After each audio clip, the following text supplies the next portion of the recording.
Okay. You gotta give. Listen, if you give a 6-month suspension, okay, with no fine and no consistent drug testing after that, what's the fucking point? The guy can just go home right now and dope. He could be doping up right now for all we know. He's suspended. He's not getting tested. He's not doing anything. Okay? The way you handle that, you want to give a 6-month suspension and let it play out. You fine him. You give a 6-month suspension, and then you put him on a 2-year probationary period where he's consistently and strongly random drug tested throughout the next 2 years. And if he fails any of those tests in the next 2 years, you add 2 or 3 years to that suspension. So then it becomes a 2.5-year suspension. But you know why they won't do that? Because they don't want to actually catch Canelo cheating. Because if, God forbid, you catch this guy cheating again and you got to suspend him for 2-3 years, then you all lose money, and it's a big problem. So nobody actually wants to fix it. Testing in Mexico.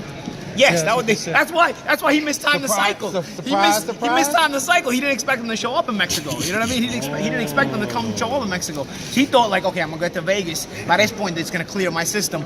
Nah, my man, we came and surprised you. But I'll tell you what, that's about the time you start testing for a May 5th fight. It's early September, early February, right? So this guy was doing it during his time off. It's just a problem in general for if you don't have year-round random drug testing. These guys are gonna do it during their time off consistently. So part of this suspension problem should be 6-month suspension, 2-year probationary period where you're drug tested all the time, consistently, randomly, consistently for the next 2 years. And if you fail that one, you get a 2-year suspension. They're not gonna do it though. They don't have the balls to do that. Let me ask you